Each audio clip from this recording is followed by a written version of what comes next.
Pokemon evolution is one of the best ways to make a Pokemon stronger. Sometimes it's type changes, it gets much better stats, and it can even learn much better moves that do so much more damage. It's just a great day at the office. With the release of Pokemon Ultra Sun and Pokemon Ultra Moon, however, there are new Pokemon introduced to the Alola region. Some of them, though, are pretty difficult to evolve. With that being said, today's video goes over the top 5 hardest Pokemon to evolve in Pokemon Ultra Sun and Pokemon Ultra Moon. Of course, this is all my own opinion at the end of the day, and it's completely cool if you guys disagree with what I say in the video. Don't hesitate though to drop a comment down below about the video and if you found it interesting or not. Don't forget to leave a like on this video too to show your support, and I'll be sure to bring out a new video very shortly.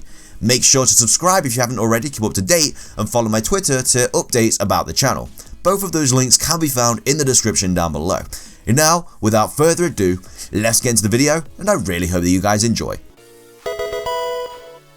Starting things off and claiming the number 5 spot in today's top 5 video is a brand new Pokemon introduced in the new 7th generation games. Dusk Lycanroc is a really cool Pokemon, it's got a really cool design, and it is by far my favourite Lycanroc form out of the 3. However, it is definitely the hardest to evolve out of the 3, so once you get your special Rockruff and get it all the way up to level 25, this Pokemon can only evolve into Dusk Lycanroc in the dusk time in your game, which is between 5 and 6 PM. Now, if you're playing in Pokemon Ultra Sun, it's a pretty simple task. You just wait until 5 o'clock in the evening, have him level 25, you can rare candy him up, you can defeat a Pokemon, whatever floats your boat. All you have to do is raise a level between 5 and 6 PM and you've got a Dusk Lycanroc. That's easy. Ultra Sun, hey, it's a good time. However, Ultra Moon is where this Pokemon is very difficult to evolve. Because of the 12-hour difference between Pokemon Ultra Sun and Pokemon Ultra Moon, when it is 5 o'clock outside in your actual time, it's only going to be 5 AM in your game,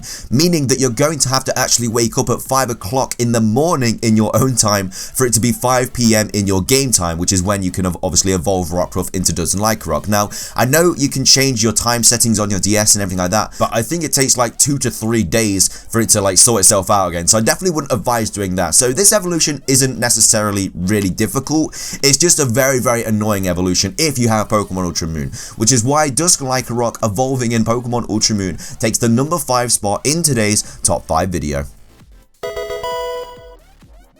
Coming in at the number 4 spot in today's top 5 video is Noibat. Now, Noibat is a brand new Pokemon introduced into the Alola region because it wasn't here in Pokemon Sun and Moon, so it is technically brand new to Pokemon Ultra Sun and Pokemon Ultra Moon, but this Pokemon is so difficult to evolve, and that's for a couple of reasons. First off, its stat total is only 245, having only 40 HP, 30 attack, 35 physical defense, 45 special attack, 40 special defense, and 55 speed, so clearly not great at all. I mean, you can find this Pokemon very early on in Pokemon Ultra Sun and Moon in the Verdant Cavern, which is great. You can get it very early on, but this Pokemon doesn't evolve into Noivern until level 48, meaning that you've got to get it up like 40 levels with those awful stats all the way up to level 48 just to get your Noivern, and that is just going to take so long because we all know how difficult Pokemon Ultra Sun and Pokemon Ultra Moon is with the totems. Some of the battles are really difficult, even Ultra Necrozma, you know, it's a very difficult game. So if you've got Noibat in your team as one of your members, he's not going to be helping you out at all.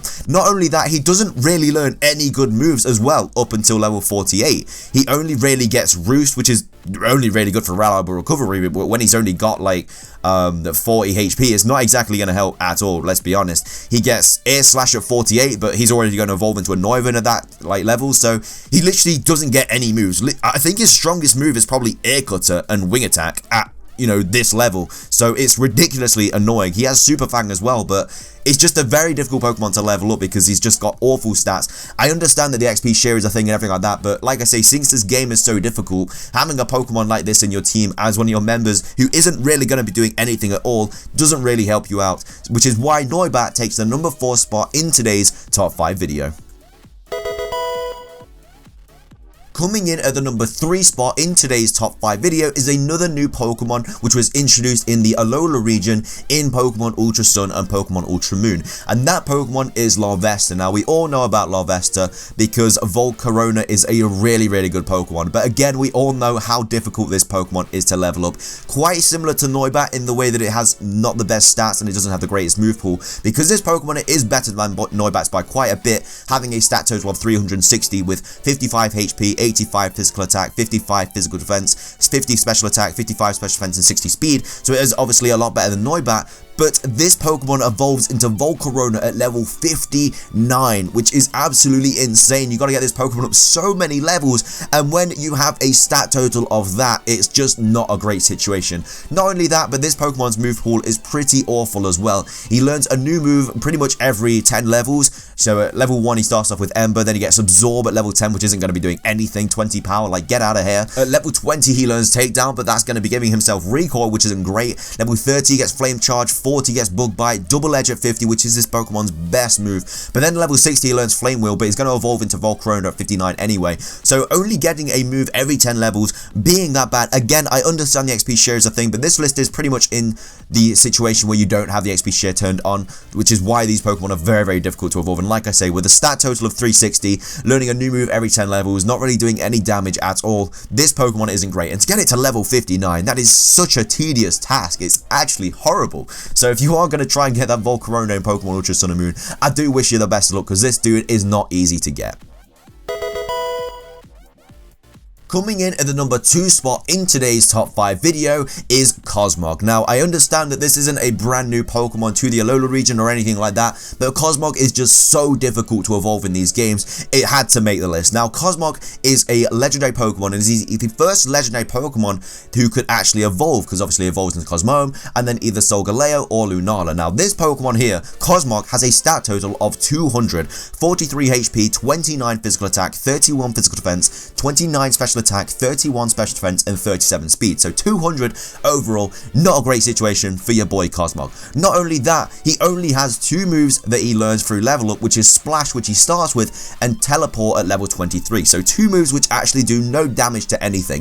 You thought that was bad, it doesn't stop there. Coming in at level 43 is when he finally evolves into Cosmoem, which is just so long to get up to, because you're going to get this thing quite like as a low level, and you got to get him all the way up to 43. It's just a difficult task, and like I say, if you don't have the XP share on, this thing is going to be super, super hard to evolve, because he can't do anything. He literally can't do anything. He can Splash and Teleport. That's all Cosmog does. And with a physical defense stat of 31 and 31 special defense and 43 HP, this thing ain't going to be taking hits left, right, and center. Like, anything's going to be able to take this thing. If you breathe on this thing, if you sneeze on this thing, Cosmog is going to get destroyed, which is why he's so bad. Not only that, when you finally do evolve into Cosmoem, yeah, his defenses go through the roof, having 131 in both physical and special defense, but still, this Pokemon only learns Cosmic Power from that, and it's not great. And then you have to get him up another 10 levels to either get Solgaleo and Lunala. So that technically is around 50 odd levels of just non-stop grinding to get this Pokemon into a Solgaleo or Lunala. So it's a very, very hard situation there.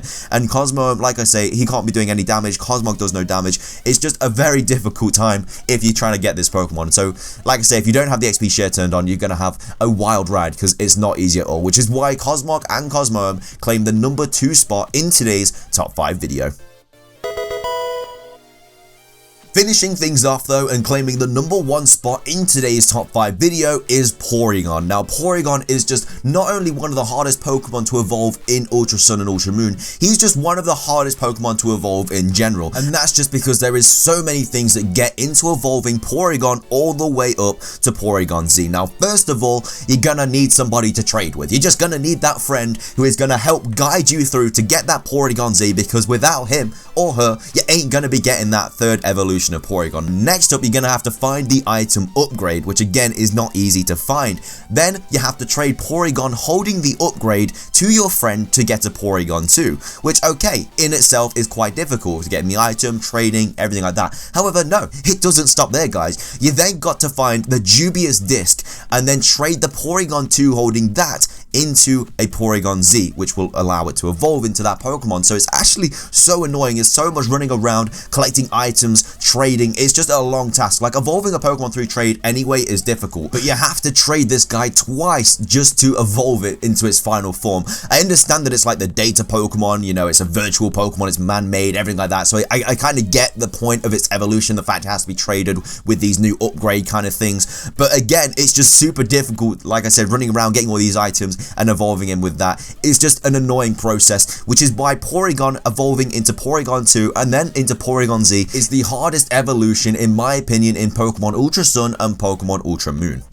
But with that, it does wrap up today's video. I really hope you guys enjoyed it as much as I did making it. If you did enjoy the video though, please do leave a like. I would really appreciate it. Like I said at the start of the video, I would also love to hear your guys' opinions too on this subject, so be sure to leave them in the comment section below. I do have a couple top 5s coming onto your screen in a second, so be sure to give them a watch if you do have the time, and also subscribe if you do enjoy my content. That's everything from me though, so thank you so much for watching guys. Have an amazing day, and I'll see you all in the next video.